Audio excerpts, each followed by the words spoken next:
Good afternoon, everyone. I am Teacher Mecca. Before we start, let's have a prayer first. May I call Carl to please lead the prayer? In the name of the Father, of the Son, of the Holy Spirit. Amen.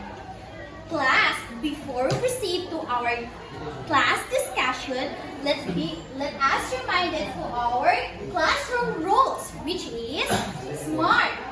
S stands for say please and thank you.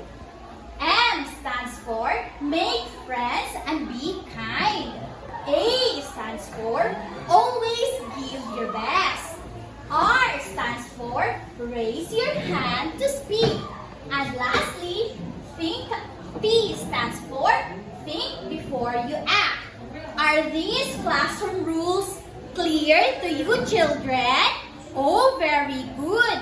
Now let us have our first activity. This first activity, you will just guess the animal life cycle using Canva presentation. All you have to do, children, is to guess what animal life cycle is shown in the picture. Is my instruction clear, children? Okay, very good. Now, what is the animal life cycle is shown in the picture? Yes, Clifford. Very good. This is the animal life cycle of a frog. And then next, what is the animal life cycle shown in the picture? Yes, Jennifer.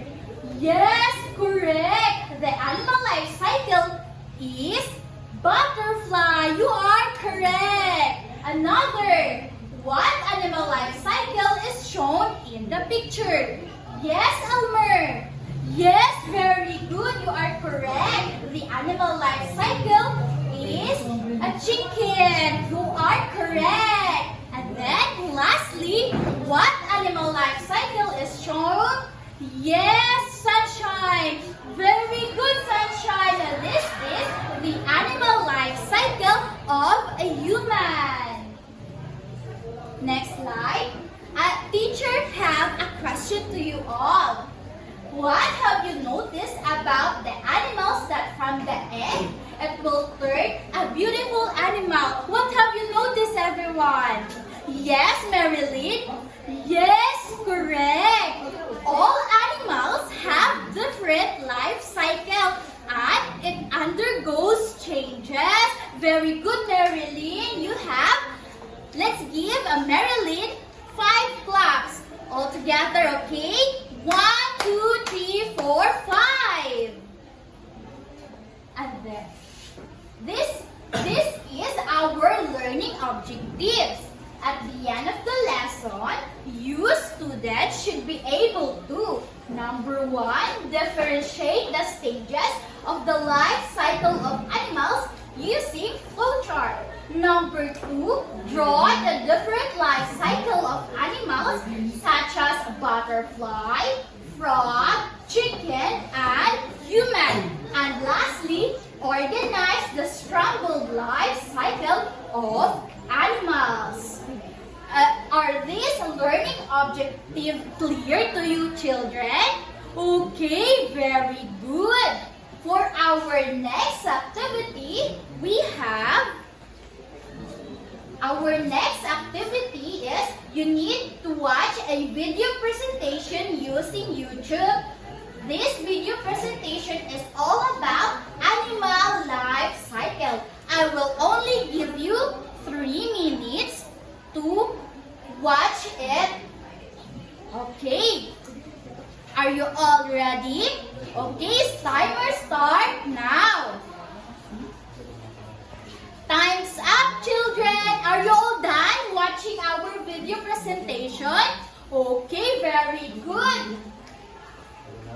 Are you all done watching the video presentation about the animal life cycle? Okay, Teacher Mega have a question to you. Yes, Cassandra.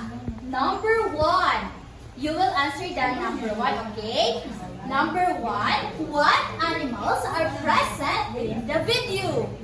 Yes, very good, Cassandra. The animals that are present in the video are butterfly, chicken, human, and frog.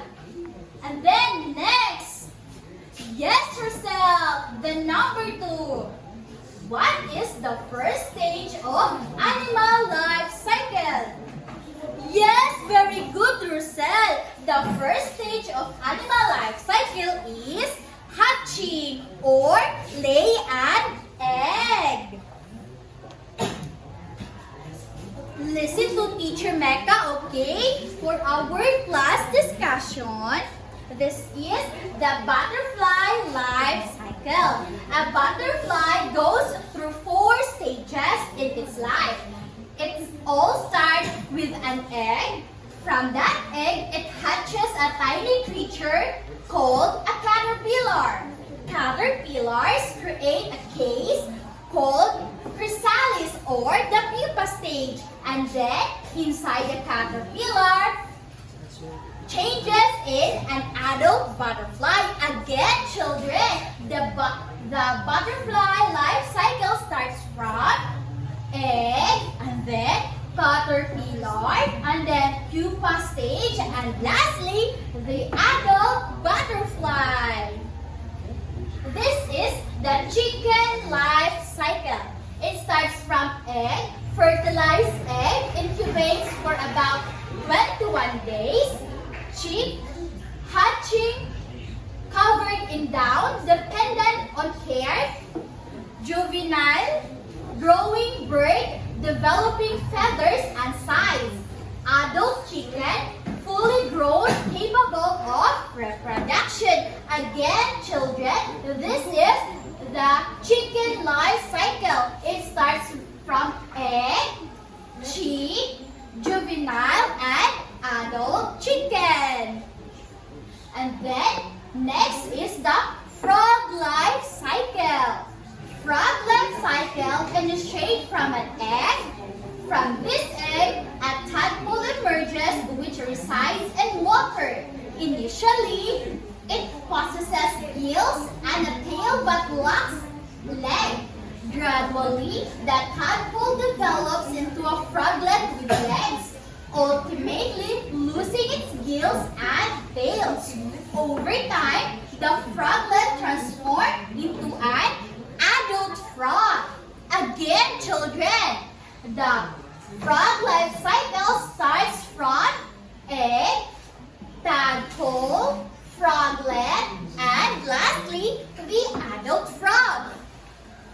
And the last cycle, or the last life cycle is the human life cycle. The zygote, fertilized egg form after conception. Infant, newborn stage dependent on caregivers. Child, growing individual developing physically and mentally.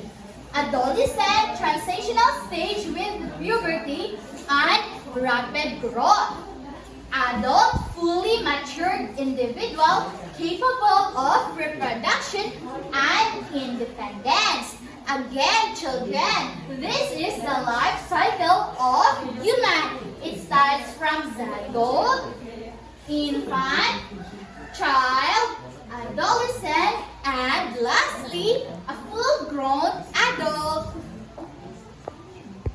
Now that you all know the animal life cycle, at this point, let us dig deeper into the different stages of each animal life cycle.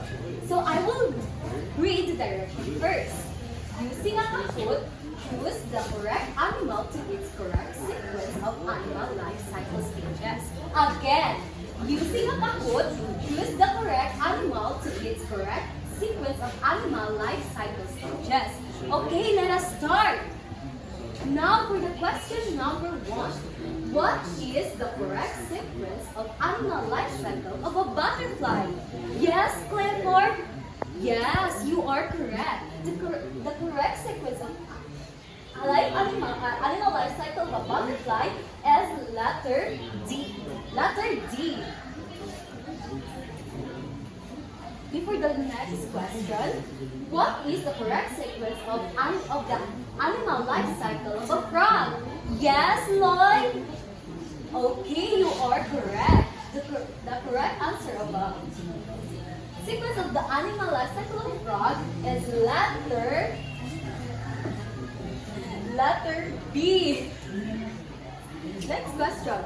What is the correct sequence of the animal life cycle of a chicken? Yes, Rosal?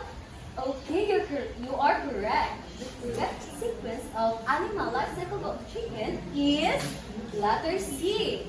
Next question. Okay, what is the correct sequence of the animal life cycle of a human? Yes, Sunshine? Okay, you are correct. The correct sequence of the animal life cycle of a human is letter A. Now, using a spin wheel of names, I will spin the wheel with reflection questions. And when the question it lands on, let us discuss. Let's discuss the now, using names, a wheel of names, I will spin the wheel with reflection questions. Let us discuss the question it lands on. Okay, let us start. For the question number 1, what are some similarities between the life cycles of different animals? Yes, Jennifer? Yes, you are correct. Very good. Okay, for the next question. Number 2, why do you think animals have different life cycles? Yes, Marilyn? Yes, you are correct. Very good. For the question number 3, how did you identify the right stages of the animal life cycle? Yes, Stephanie? Very good. You are correct. Okay, now for our next activity, you will draw your favorite animals such as the butterfly, birds, chicken, and human. Along with that, you will also include the life cycle of your animal chosen using the sketchbook app or the Ibis Paint app. I will give you only 2 seconds. You can start now.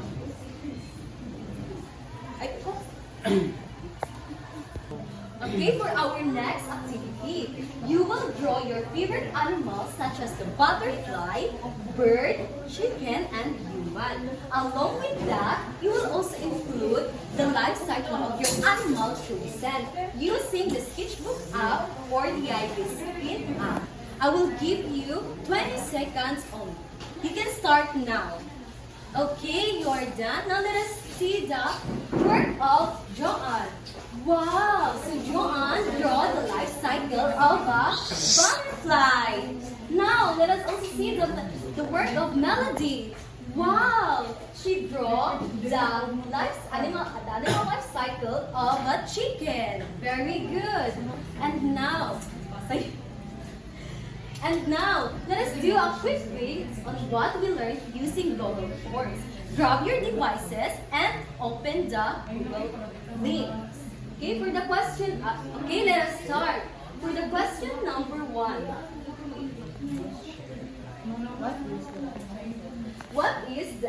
For the question number 1, what is the life cycle?